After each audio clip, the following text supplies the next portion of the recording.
सिंगरौली के जिला मुख्यालय से 15 किलोमीटर दूर हरैया गांव का इलाका प्राकृतिक खूबसूरती और खनिज संपदाओं के लिए जाना जाता है। इंदौर के बाद इस जिले से सबसे ज्यादा राजस्व मिलता है, लेकिन इसके बावजूद भी ये इलाका पिछड़ेपन का शिकार है। सिंगरौली जिला मुख्यालय से करीब 15 किलोमीटर दूर हरैया गांव है। यहाँ के लोग आज भी विकास की मुख्यधारा में आने के लिए जद्दोजहद कर रहे हैं। देखिए सिंगरौली से ग्राउंड रिपोर्ट। मध्य प्रदेश का सिंगरौली जिला यूतो पावर प्रोजेक्ट व खनिज संपदाओं की वजह से जाना जाता है। सिंगरौली जिले में सबसे ज़्यादा बिजली का उत्पादन होता है और यहाँ की जो बिजली बनती है वह देश व विदेश को रोशन करती है। लेकिन कहते हैं ना कि दीपक तले अंधेरा होता है, तो सिंगरौली की जो स्थिति है कुछ इसी तरह की स्थिति है। इस जो सिंगरौली का इलाका है, ये जो इलाका है आज भी पिछड़ेपन का दंश झेल रहा है। इस वक्त हम सिंगरौली जिले के डिग्घी ग्राम पंचायत के हरैया गांव में मौजूद हैं। डिग्घी ग्राम पंचायत के अंतर्गत 5 गांव आते हैं और जो गांव हैं वो आज भी बदहाली के आंसू रो रहे हैं।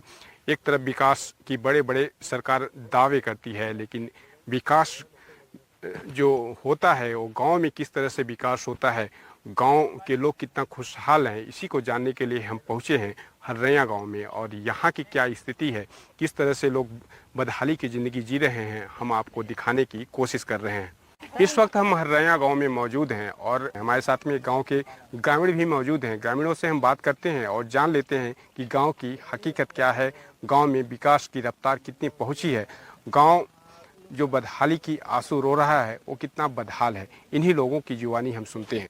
क्या नाम है आपका? फोटे। आप फोटे, गांव में न तो सड़क है, न तो स्वास्थ्य केंद्र है, न तो स्कूल है।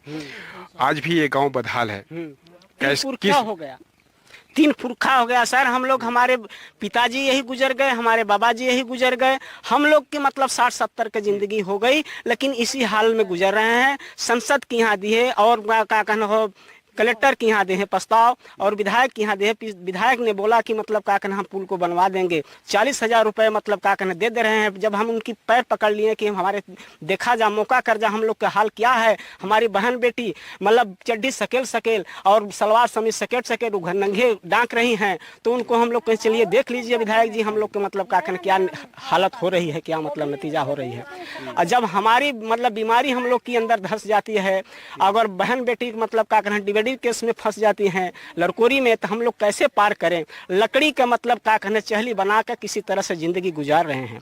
कोई सुनवाई हम लोग का नहीं हो रहा है। वोट लेने के समय विधायक जी बोलते हैं और सरपंच साहब बोलते हैं मेरे कि मतलब हम लोग देखेंगे, हम ऐसे इंसियल से बनवा देंगे, हम आसार से। गांव में जो विकास है कितना देखने को मिलता है यार? अब देखा ना विकास कुछ नहीं देखने को मिलता है सर। हाँ, ये मान लीजिए रोड लिखाना गया है तो अपने पैसा को लिखाने हैं, अपने साधन के लिए, और सरकार के देते हैं, सरकार भी नहीं सुनते हैं। अच्छा, ये रोड जो आप लोग बनाए हैं अपने पैसे से? हाँ, अपने पैसा का बनाए हैं सर। अच्छा। ये रोड अपने पैसा का चंदा लगा करके भाई भर अपन परिवार भरे अपने पैसा का बना है। और इसमें मान लीजिए का खाना नदी एक हो तो वो नहीं बना रहे हैं, विधायक जी कहते वो भी नहीं सुनते हैं और सरपंच भी नहीं सुनते हैं। कौठ विधायक बीत गए सर, अब यह मुख्यमंत्री का वोट पड़ेगी बा। अब देखिए क्या होता है। देखिए और भी लोग हैं गांव के, इनसे हम बात करते हैं। क्या नाम है आपका? हमारा मूलचंद साकेत। मूलचंद जी, ये गांव में जो बड़े बड़े सरकार दावे करती है कि गांव में विकास हुआ है, कितना विकास देखते हैं अपने गांव में? कुछ नहीं हुआ है सर। यहाँ पर देख रहे हैं, आप आए हैं खुद ही तो देख रहे हैं कि नदी में क्या हाल है। बच्चे छोटे छोटे हैं, स्कूल नहीं जा पा रहे हैं। बहन बेटियां छोटी छोटी बड़ी बड़ी चाहे जैसी भी हों डांक रही हैं। देखिए पूरा पर्दा खोल के डांकती हैं। अभी भी आप देख रहे हैं तो 3 फीट 4 फीट पानी है। यहाँ बहुत दिक्कत है, ना तो कोई स्कूल है, ना तो कोई स्वास्थ्य केंद्र है, ना तो आंगनबाड़ी है, ना तो पानी पीने के लिए चापाकल है, ना तो चलने के लिए रोड रास्ता है। ये नदी हम लोगों को बहुत बेहाल किया है। बड़े बड़े दावे करते हैं, आते हैं, वोट मांगते हैं, लेकर चले जाते हैं, फिर कोई सुनने वाला नहीं है।